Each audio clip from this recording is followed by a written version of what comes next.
Okay, so hello everyone and good morning. Welcome to our webinar series.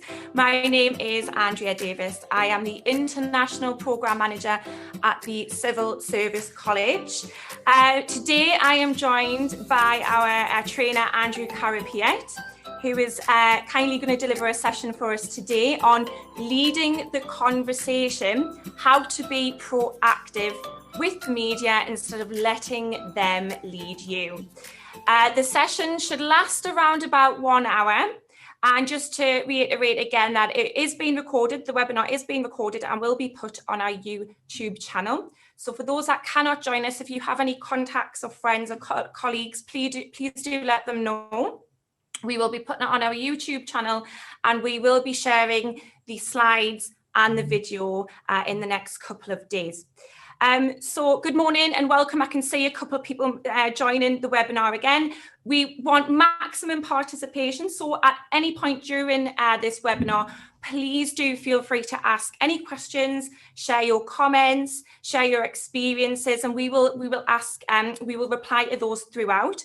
We do have time at the very end for a Q&A as well, but if there's something that pops in your head, if you want to share something with us, please feel free to use the Q&A box at the bottom of the screen and the chat box. So you can see there, someone's already said good morning, hello, and yeah, welcome. So just moving on. Okay, so what is the Civil Service College? Where are we? What do we do? We are an independent training organisation that offers training solutions to the UK civil service and the wider public sector. We have delivered training to not just central government departments such as the Cabinet Office, DEFRA and DWP, but also devolved administrations like the Welsh Government and of course our NHS, as well as local authorities. We are based in the heart of Westminster, so when travel does permit, please do come in and say hello. And yeah, we'd love to see you.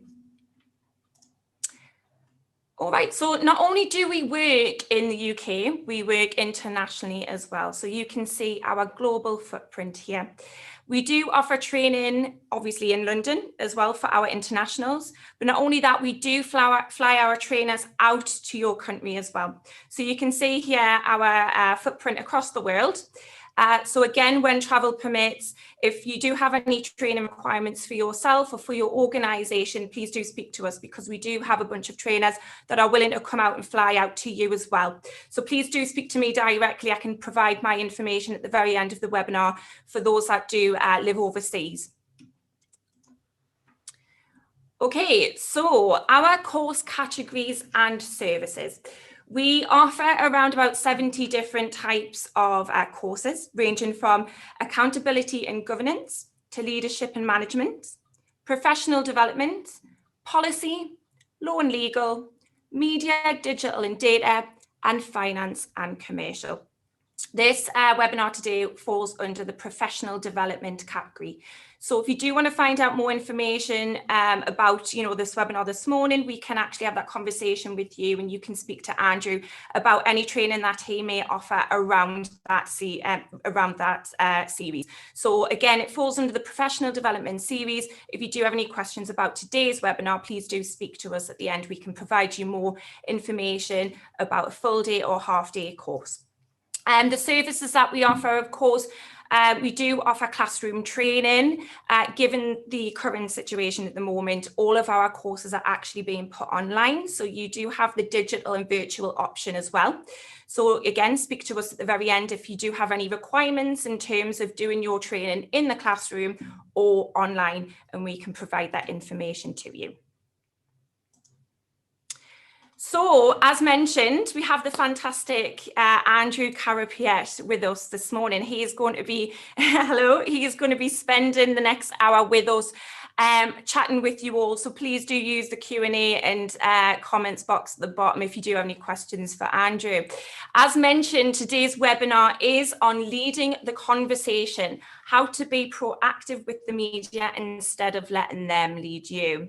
This session will provide you with a toolkit to enable you to create and distribute content in a planned way and balance out the inevitable media crisis that you may face. You will come away from the session with ideas on how to generate a media strategy and successfully lead the conversation and be proactive instead of constantly firefighting.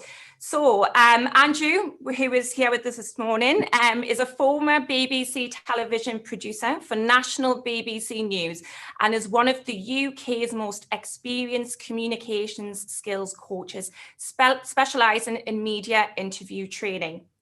Andrew has worked for BBC Radio and BBC Television as a reporter, producer, presenter, and news editor, and as a TV producer on BBC Breakfast News and the BBC 1 o'clock and 10 o'clock news programmes.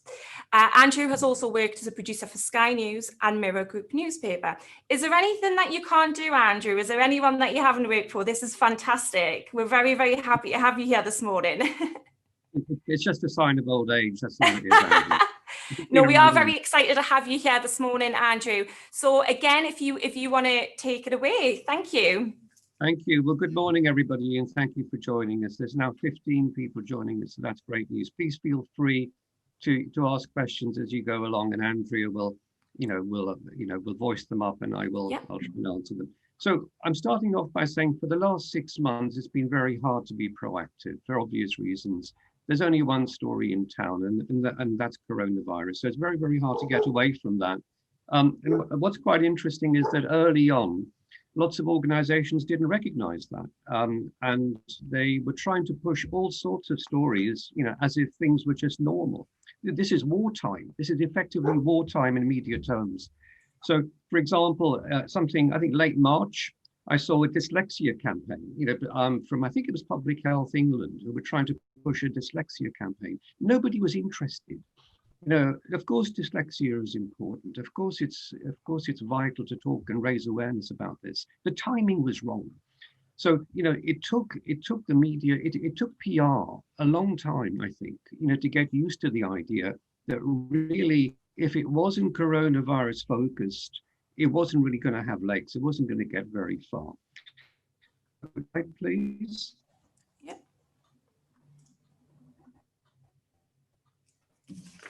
So, I mean, inevitably, this leads on to how the government is dealing with coronavirus, and it's a hard job. It's not easy to do. What I would say is that really the choice is between leading the conversation and simply being reactive, and it's really hard to lead the conversation. In my opinion, what's been going on certainly in this country is that the government has really been news reactive. So it's kind of seat of the pants PR and seat of the pants communication. Was there a plan? Well, there might have been a plan at the beginning, but the goalposts keep getting shifted. And it seems like the whole thing is lurching from crisis to crisis. Mm-hmm. And this is not that different to lots of other organizations, but I'm going back 20 years. So it's very easy to criticize the government. But what I would say is that in terms of communication, I think there could have been a plan. There could have been more of a lead, and there could have been more of a strategy, because most people, I think, would agree that certainly in terms of communication, it hasn't been handled brilliantly.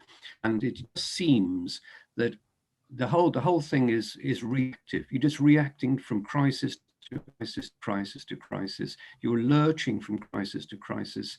And, the opinion polls show that the present government is slightly behind. So it wasn't working terribly well. So slide, please. Mm-hmm. Okay, profile and perception. So why do we bother? Why should we bother? Well, let me give you an example. Well, let me give you two examples. The first example is an organization called Public Health England, which I love. I love Public Health England. They used to be called the Health Protection Agency. So, they deal with public health, and they were supposed to be dealing with the coronavirus pandemic, and they have been dealing with it. What's happened is, because of all sorts of things going on inside the Conservative Party and the government, a decision was taken to abolish it, completely abolish it, and replace it in the middle of a pandemic in the middle of a pandemic with a completely new organization, which was going to be led by somebody with no public health experience, somebody who is a chief executive, fantastic leadership experience in the private sector from TalkTalk, which is a phone company, effectively. This is the same company, TalkTalk, which was hacked some time ago, and lots of, I think, I don't know how many people's data was was lost or. I remember this. Yeah, I remember this happening. Yeah. So look, it's very easy to snipe from the trenches. It's very easy to criticize, but this public health thing, the point I'm trying to make is that they didn't sing their praises enough. Let me give you an example. So I've been working with the Health Protection Agency in public health for 20 odd years, right? I love this sector. In this country, when I first started, Britain had the highest teenage pregnancy rate in Europe. The highest teenage pregnancy rate in Europe. By about 2015, it was way down. So that was actually tackled successfully. But do people know that? Was that communicated successfully? I don't think so. So in terms of proactive communication, they had a success story on their hands which they didn't deal with. We can talk about smoking as well, just quickly, just while we're talking about Public Health England. So, obviously thousands of people are dying from coronavirus. In this country alone, 100,000 people die every year from smoking-related illnesses. That figure is 1.5 million worldwide. As 1.5 million people die from smoking-related illnesses a year worldwide. Public Health England were doing things to try and counter that, so nicotine replacement therapy initiatives, and also vaping, which is actually now available. It's being recommended as a way for heavy smokers to stop smoking. So all of this could have been communicated better. So instead, on the pandemic, within the government, within the Conservative Party, Public Health England was deemed as a complete failure. Within four walls, within the four walls of government, and it's been abolished. And for me, it's if they'd been a bit more proactive about singing their praises all the way through, not just the pandemic, but before the pandemic, it would have been, so public perception would have prevented them being abolished. That's the point I'm trying to make. Okay, slide, please. Yeah. Right, the NHS. Now, the NHS has done pretty well out of coronavirus, if I'm talking purely from a communications perspective. So on the one hand, lots of people would say that there are strong voices to try and privatize the NHS. It would be political suicide for any political party to try to contemplate privatizing the NHS. But actually, during the pandemic, they did pretty well. To be fair to them, in this country, every Thursday we were standing outside applauding the NHS Heroes. That was getting loads of publicity. Sadly, lots of people from the NHS actually contracted coronavirus and gave their lives.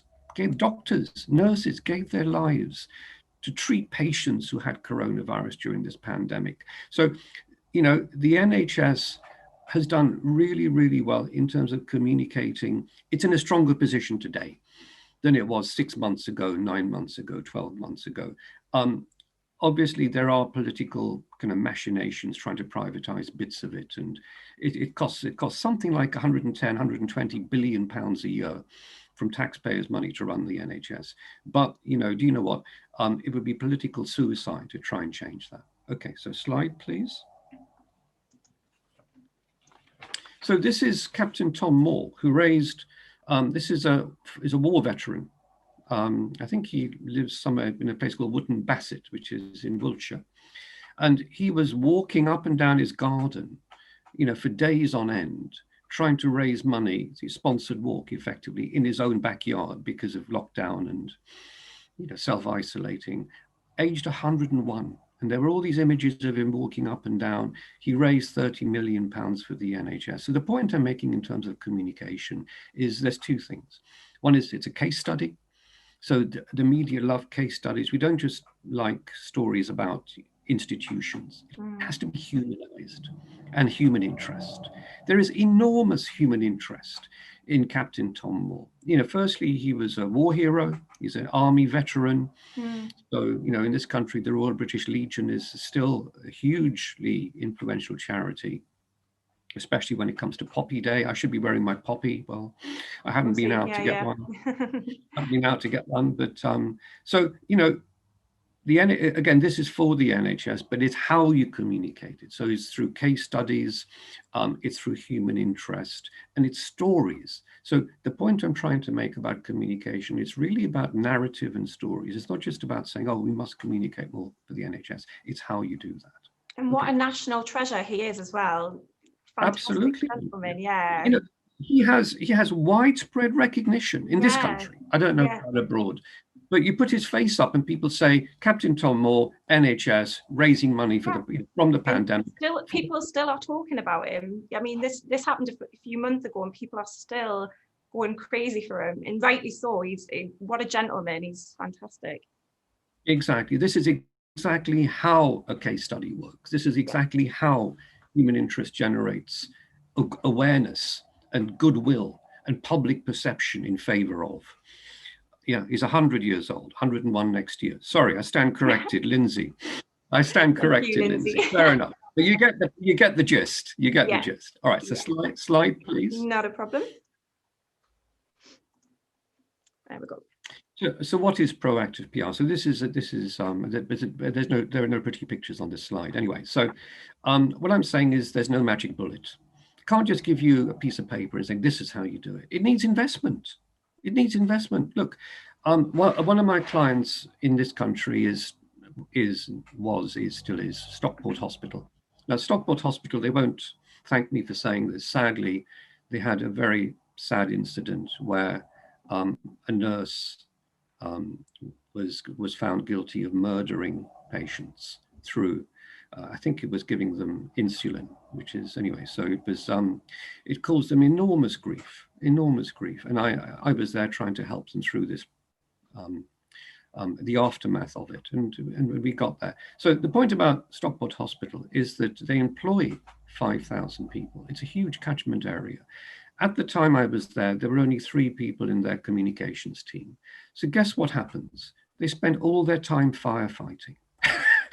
They spend all their time dealing with complaint after complaint after complaint after complaint, and they don't find the time to be proactive and to tell people about the new ophthalmology wing they've opened, or whatever it is they're doing on the front foot. So it needs investment. Now, the private sector, right, KPMG, one of the big 4 accountancy firms, and I've done stuff for them over the years, 7,000 staff, 50 plus communications people. And it's not surprising that you hear more about them, you know, than you hear about Stockport Hospital. So you have to actually invest in communications. You have to pay people to say, let's do some proactive PR, and then you can get somewhere. So, I mean, do the math is a cliche, but I think the point is valid. So the whole point is about creating content. And, you know, KPMG, it tries to be proactive, but as best it can. And it's successful, you know, because it's still one of the big 4. So it's doing okay. But it's all about creating content. And that takes time, it takes imagination, it takes initiative, and it takes investment. So slide, please. Yeah. So this is another example of for the NHS. So I do love the NHS. This is Blackpool Hospital. So this was a guy called Luke Sumner, who was an NHS nurse. And right in the middle of first wave, I mean, sadly, we're talking about a second wave now, but in the middle of the first wave, when things were terrible, he was in the dilemma. There were 2 patients, and he was between the 2. And he kind of said he had to make a choice between whose hand to hold as they were dying. That was the story. Whose hand? And he ended up holding both patients' hands as they passed away. And that was incredibly emotional. I mean, you can hear the emotion in my voice when I'm just trying to tell the story. And that caught the imagination of the public. So, I'll tell you about Blackpool. So Blackpool is a tricky area for the NHS and for public health. It had one of the highest teen pregnancy rates in this country, because I was there. I was doing stuff for them. It has a lot of poverty, which you don't see. So they had the hospital's got huge issues, yet, in spite of all of that, they managed to find one good news story, this one. They probably found lots of others, but this is the one which got national coverage. And it not only helped Blackpool Hospital in terms of investment and all the rest of it, it also helped the whole NHS. So it's part of a much bigger picture. So slide, please. Yep. This is interesting. So I also work with fire authorities. I don't know how I got into that, but I've got about 10 fire authority clients in the UK. And this is my newest and latest one. This is Dorset and Wiltshire Fire and Rescue. Dorset and Wiltshire Fire and Rescue. So Dorset's a lovely part of the UK. It's in the southwest of England. They had a forest fire in a place called Wareham. And in the summer, this is again during the pandemic, during coronavirus. And the issue was, I can't remember if it was somebody who left a lit cigarette or it was an unattended barbecue, but either one or the other or a combination of the two. So what causes these things is it's basically public carelessness. So obviously it's a negative story in terms of fire safety, because it's a horrible thing for forest fires. You get smoke, you get pollution. It could be near property, although I don't think this is particularly near property. One of the things we discussed after it, because they're my client, is that they could have done a bit more.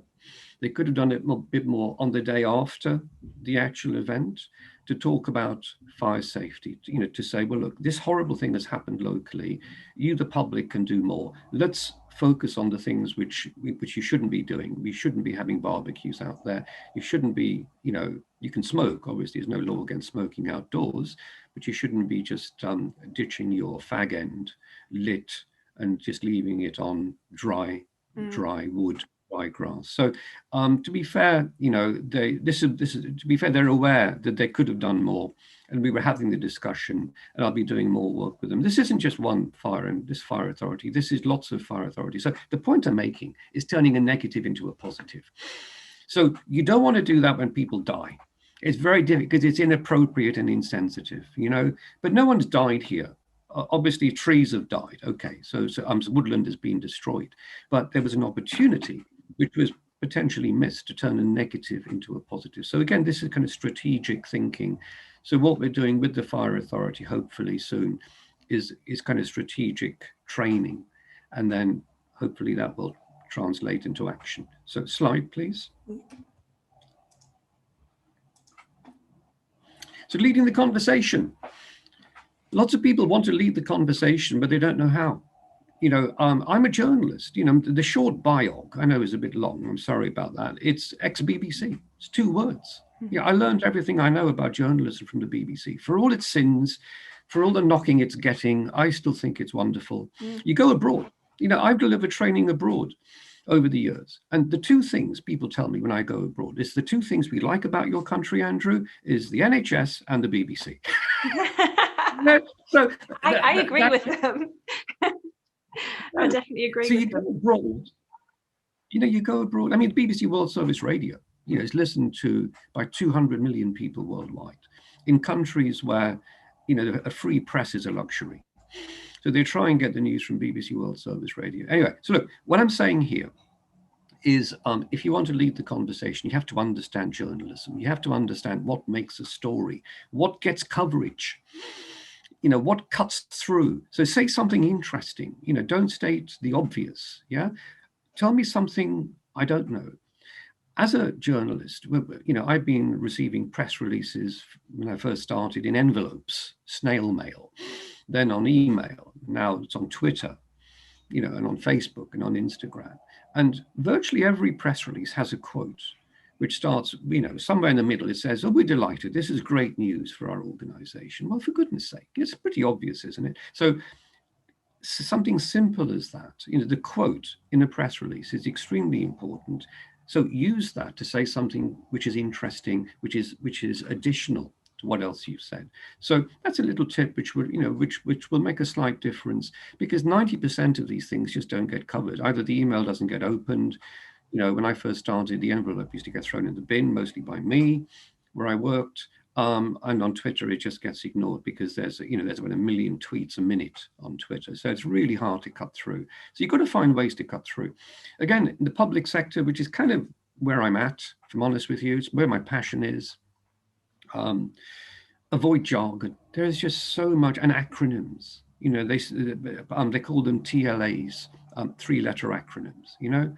So you want to avoid public sector speak. I mean, wherever I go, whether it's the NHS, whether it's local government, whether it's a quango, whether it's a devolved body, the answer to everything is partnership working, service delivery, stakeholder involvement, community engagement. Let's have a transformation agenda. Let's reconfigure services and do it sustainably.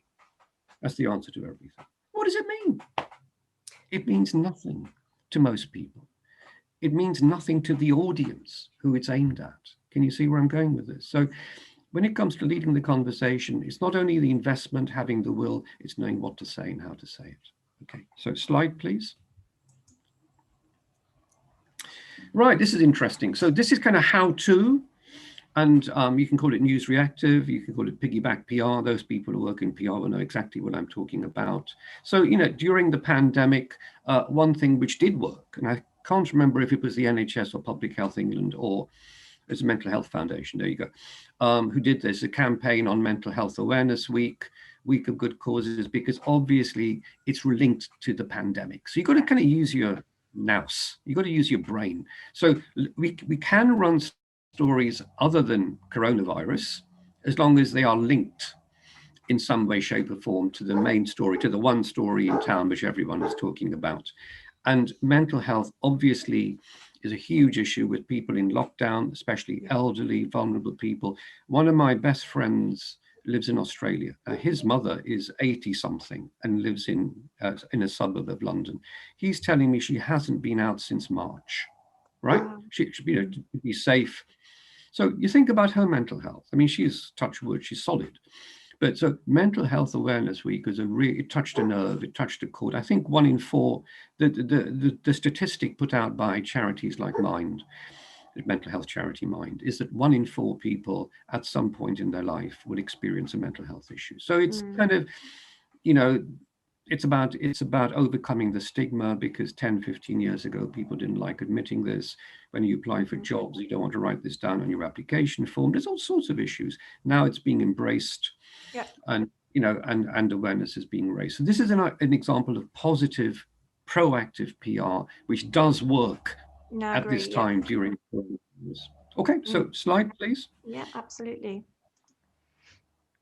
Right, this is a kind of jokey slide. All right, so we know who this is, or certainly in the UK, we know who this is. It's the man behind Boris, if you like, Dominic Cummings. Special advisor, a SPAD, eyesight gate. So, I think from memory, his wife had symptoms of coronavirus. He was self-isolating in County Durham, which is kind of, 250 miles away from London, 300 miles away from London. Yeah. And then he was, in inverted commas, caught in somewhere, I think 30 miles away, in a town 30 miles away from where he was self-isolating. It wasn't Bishop Auckland, but it was something like that. I forget the actual name of the town. Barnard Castle? Barnard Castle. That's it was a two-word Barnard Castle. Nearly got it. Barnard Castle. Right. He was, observed in Barnard Castle and eyesight gate. And so jokingly, I was making a joke about Specsavers could have used that. Obviously, it's inappropriate. And anyway, the private sector doesn't like to get too political. I've tried this out with 2 or 3 of my private sector clients. Insurance companies. I asked an insurance company, would you have paid out if he'd had an accident? One of my clients is an insurance company, and they said, actually, we would have paid out. We'd have had to pay out.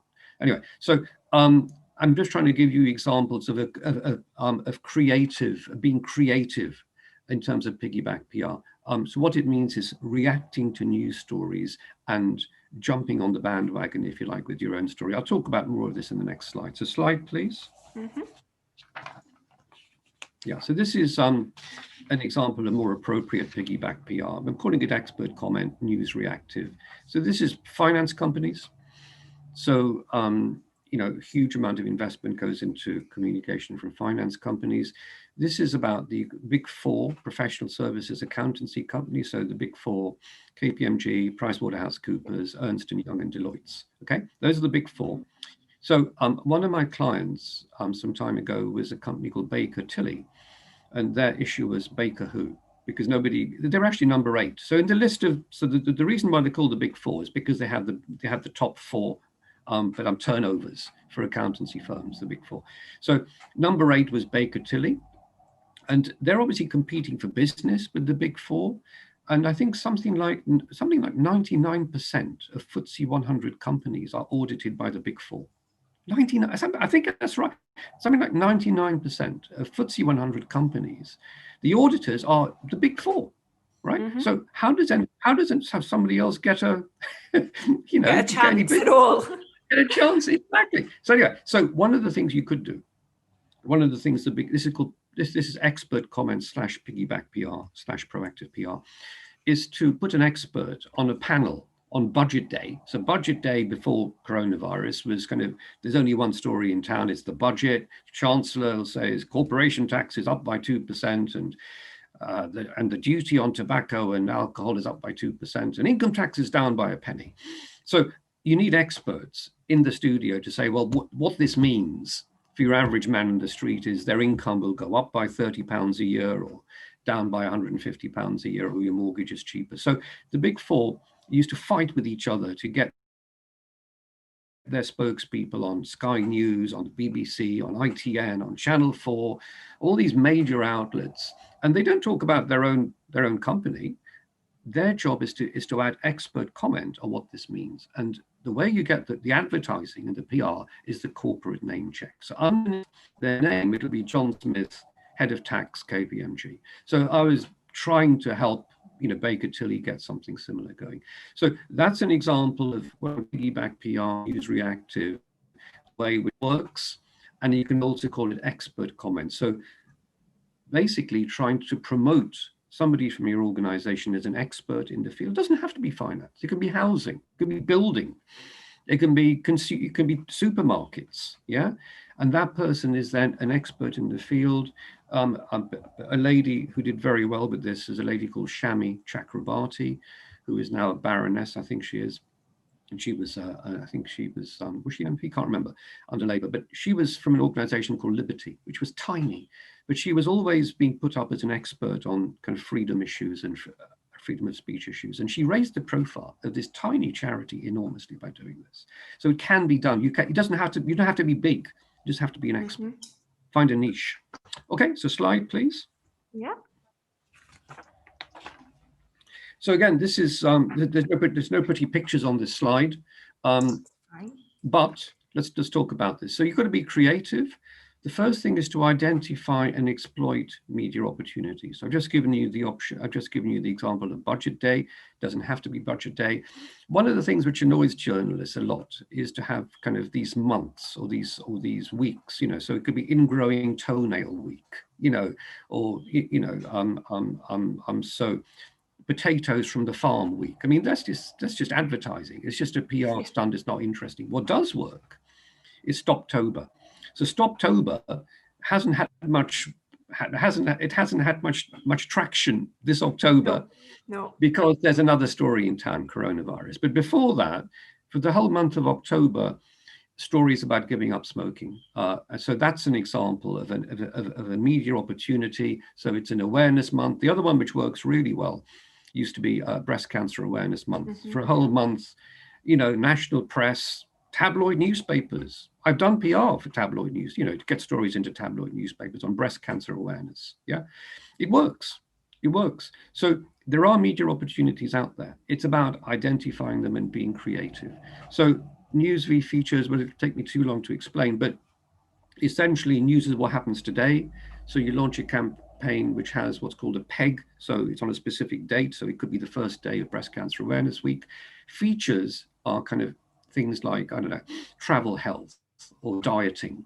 You know, it could be run anytime. And Certainly a lot of agencies used to come to me and they wanted stories in women's magazines because they wanted to reach specifically women about things like dieting. And so in January, it would be things like starting a new diet. So New Year's resolutions. All very So topical. you're aiming, all it's topical. So that's kind of, you can do PR for news, which is pegged, i.e. there's a specific date which you're planning for, like budget day, or you can do PR, which is for features, which are kind of issues, which are timeless, but sort of, there is a time which it works better. So March, people are planning their holidays. Well, they were before coronavirus, February. So you're aiming travel health campaigns for February, March.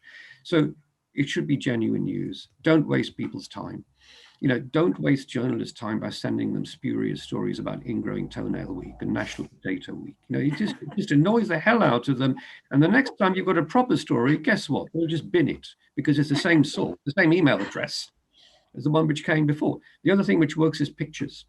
So these days, newspapers, certainly local newspapers, and in this country, something interesting I found out, more people still read local newspapers than national newspapers. Yeah, it's amazing in this country. There's still, even though local newspapers are dying and half of them have closed, there are still more readers for local newspapers than national newspapers. And local papers can't afford photographers anymore. So good pictures, invest. I mean, these days there's no excuse. Everyone's phone, the camera in the phone is better than the most professional photographer had 10 years ago. So there's no excuse not to have good pictures, and you could send these through very, very easily. And every story in a local newspaper has a picture. Yeah. So that's how you get stories in these newspapers. There's lots of different ways, local and national, and make it relevant to your audience as well. Okay, so slide, please. Yeah, absolutely.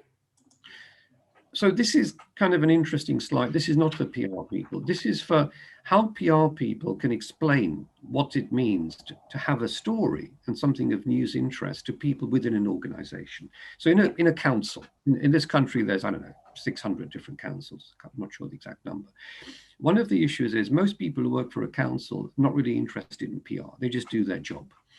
I call it silo mentality. This is my job. I'm in planning. I'm not thinking about the whole council or media or PR. So one of the problems for PR people in councils is, how do you find out what the hell's going on? How do you know if there is something interesting?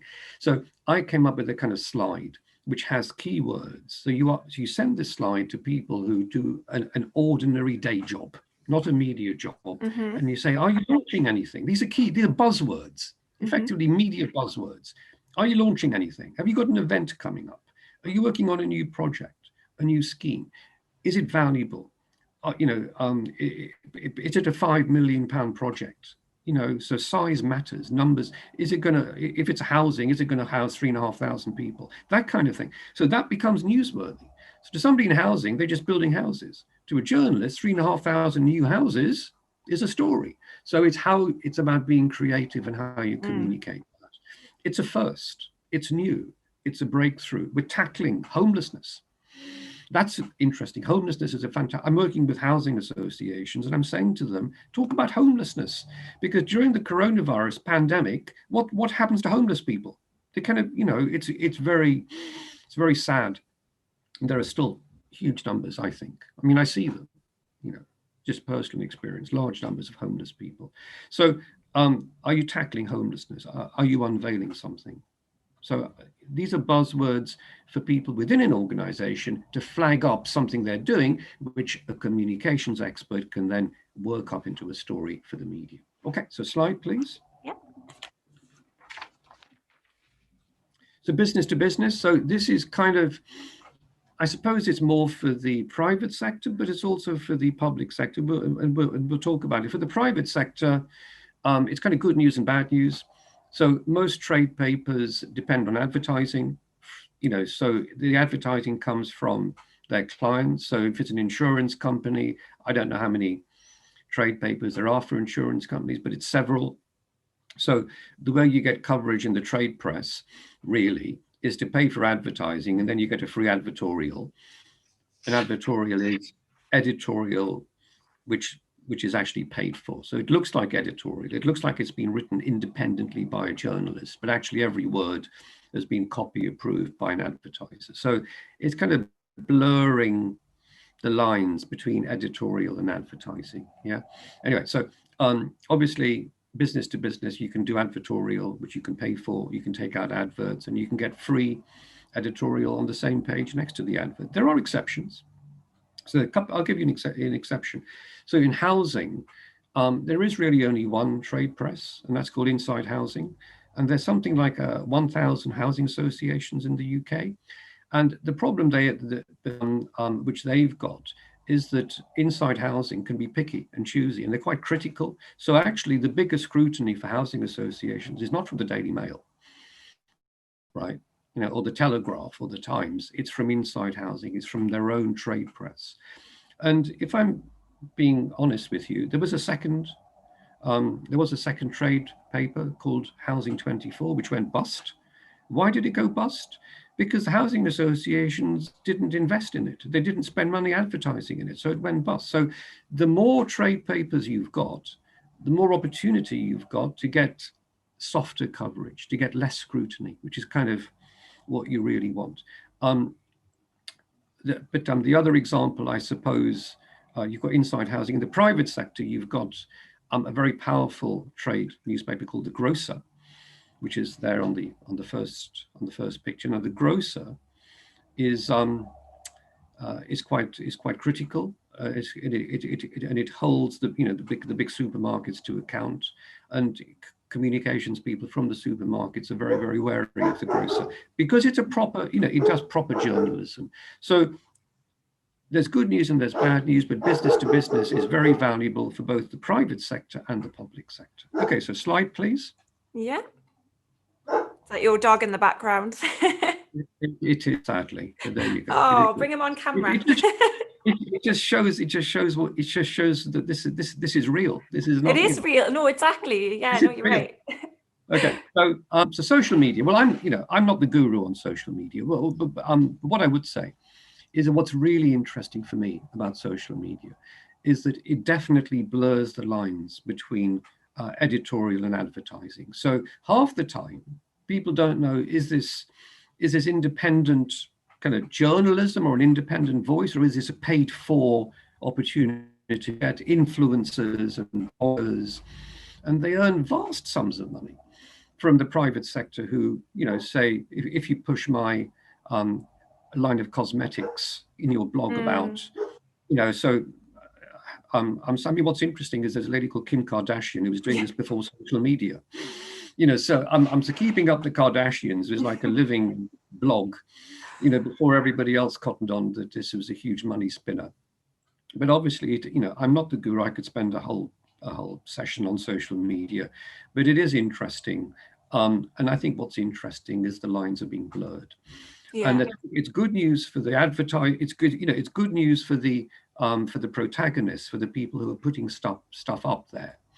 It's bad news for the audience, in my very humble opinion, because, and I'm sounding ageist here, but I'll talk about my daughter. So, she believes everything on social media and doesn't believe anything on the BBC. Which is the wrong way around. It's a generation, which for me is the wrong way around. When you look at, and you look at sort of national television, right, in this country, it's governed by Ofcom. One of the big differences between newspapers even and broadcasting is broadcasting has a regulator with teeth, Ofcom. They can take you off air. Exactly. And what about fake news as well? Not forgetting fake news. Well, absolutely.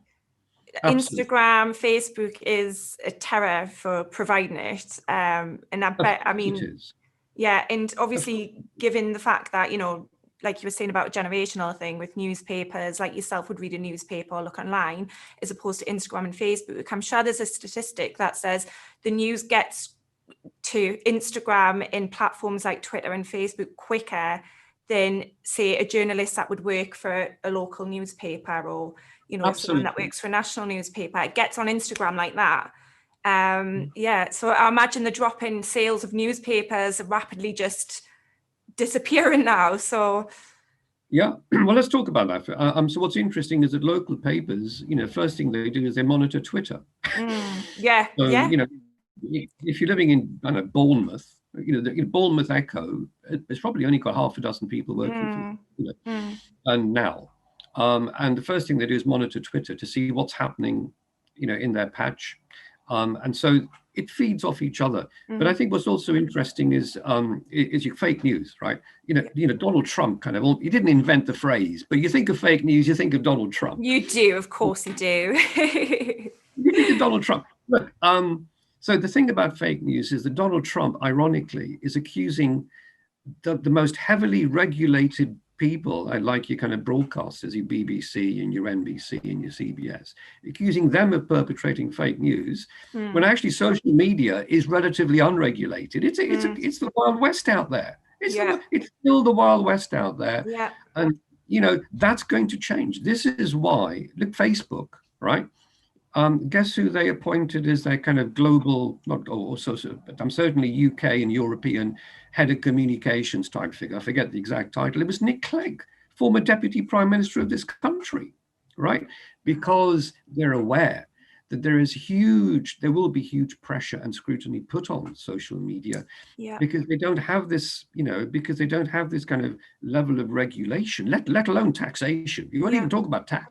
Let's not even talk about tax. No, not even getting at that. No, I won't get that. But so they are very, very acutely aware that perception is changing, and the level of scrutiny on them by governments, is going to be enormous. So they're trying to influence. So they're appointing people like Nick Clegg, who was a deputy prime minister of this country, for goodness sake, as the head of communication. So social media is, is extremely interesting. Sadly, I'm not the guru on it. I don't. I'm much better on traditional media, but I do have a view. And I think what's interesting is it works both ways. It works for the protagonists, because you can blur the lines between advertising. So you can actually invest money in social media and still get your messages across in what looks like freely independent editorial platforms. And it also works for an audience, but sometimes all I'm saying is I think an audience needs to be that little bit aware about what I call provenance. So provenance means, where does the story come from? Is it paid for? In journalism, I'll tell you something about journalism. There is a golden rule, and the golden rule is follow the money. Follow the money. When you want to know the truth, you follow the money. I don't need to add anything. I like that term. You follow the money. Where has this come from? Where has this fake news or allegedly true story come from? So it comes from somewhere. It comes from, there's no smoke without fire. No smoke without fire. All right, Andrew. So we're coming up to our last slide. Yeah, now. And I can see there's a couple of questions that have just came through, but what we'll do is we'll just answer those in a couple of slides time. So I'll keep those just towards the end, but I'll just go to the next slide for you there, Andrew. All right. So I'm just concluding this. So what I'm saying is that it's only 45 minutes of me chatting to you. It's been enjoyable. You've got a great voice. Bless you. Thank you. So I think what I'm saying here is that leading the conversation, being proactive, it needs commitment, right? It needs investment. You've got to spend money, and it needs courage. You have to be quite courageous to stick your head above the parapet. So in housing, for instance, some people want to stick their heads above, and I'll tell you why they should, because the NHS, as I'm saying, it was political suicide. It would be to privatize it. Housing associations, which provide affordable housing to huge chunks of this country, they've had their budget slashed by 90% by this government since 2015. And nobody knows about it because they don't want to bite the hand that feeds them. They're still getting some money from the government in terms of, so the way housing associations used to work was that the government would give them, through the housing corporation, huge amounts of money to take over old council stock and, make it better and then build new affordable homes. That's all changed. They're having to kind of blur the lines and work with, with the private sector a lot more. But in my opinion, they didn't lead the conversation. If they'd really stuck their heads above the parapet and led the conversation and saying, we're as important as the NHS. For God's sake, don't take our money away. I don't think public perception would have prevented this 90% drop. That's my view. So you have to have something to say. Content is content. So whether it's on social media, local newspapers, the BBC, CBS, content is content. It has to be, it has to be solid. Understand things which journalists need, because journalists are the, if you like, the gatekeepers. for most traditional types of media. So, two things I learned was, what actually makes the news and to get the top line right, which is something which PR people are very good at in terms of their press releases. I won't talk about Britain's arthritis epidemic. That's the whole point of that was in 3 words.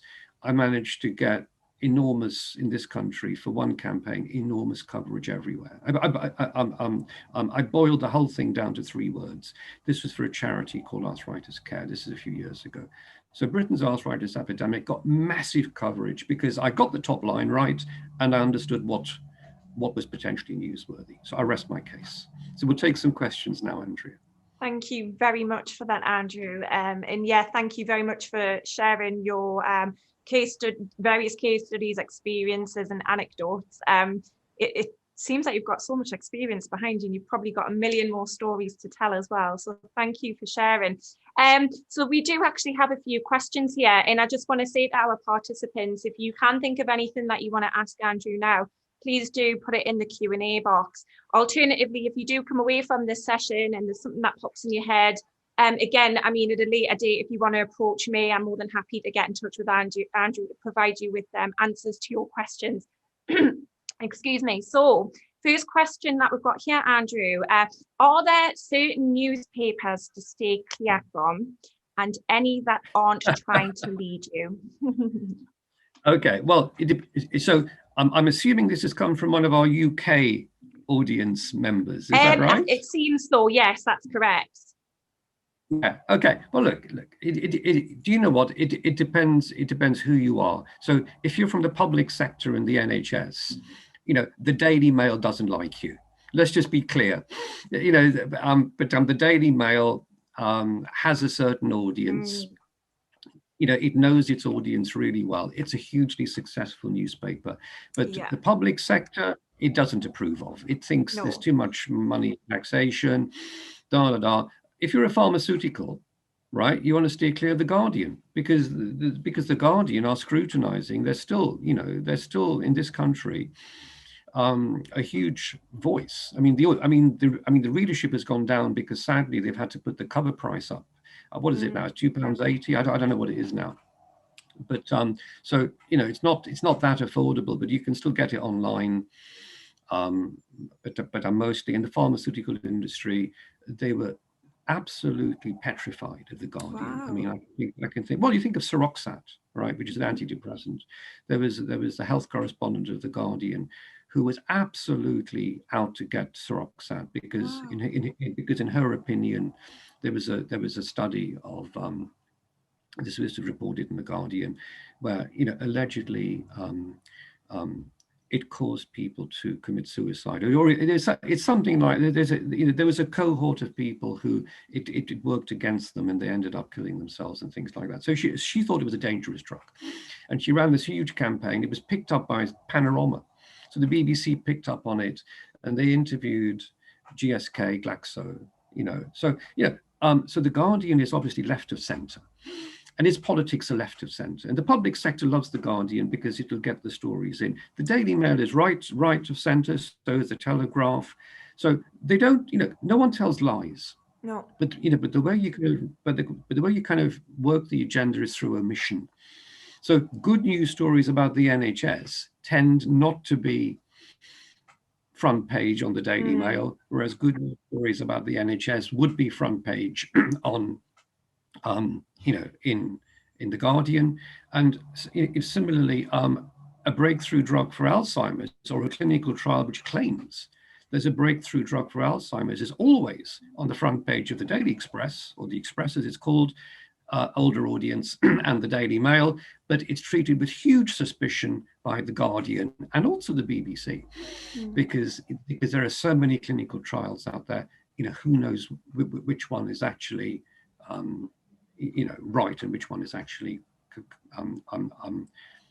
just something created to promote a particular drug. Brilliant. Thank you for that, Andrew. I hope that's answered your question. Okay, next question. Do you think people will become less reliant on social media for news, as it is being more marketing and algorithms mean that only popular posts go to the top? It's a great question. Yeah. My gut instinct is the short answer is sadly no.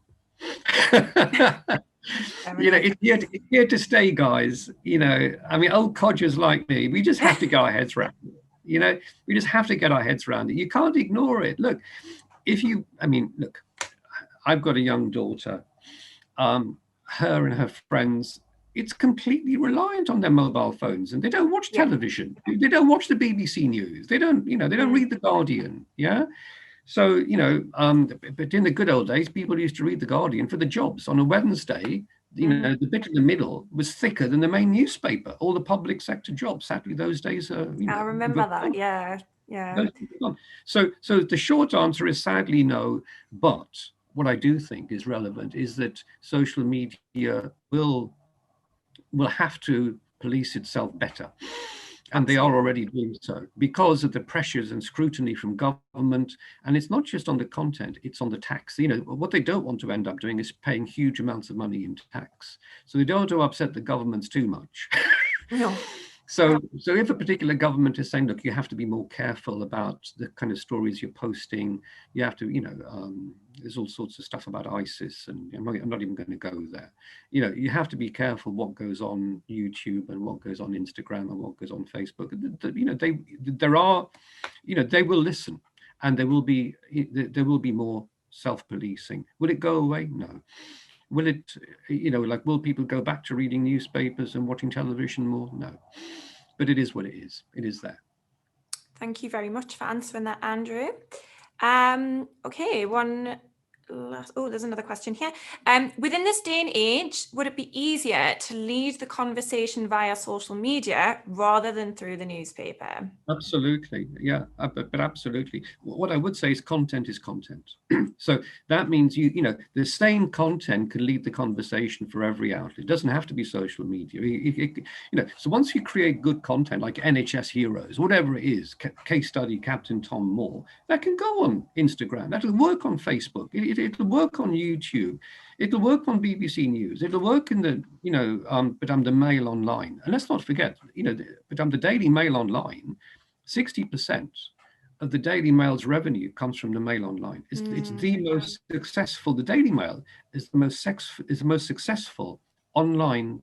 The online version is the most commercially successful in the whole world in terms of journalism. 60% of its income comes from advertising from its online version. So, yes, but all I'm saying is you still need content. Whatever So social media is simply a different channel. The different channels, of course, it will lead the conversation, but you need to create the content first. It's chicken and egg. And who knows? I mean, what holds in the future of media? I mean, what comes after social media? It's just completely. No idea. Yeah. I have no idea.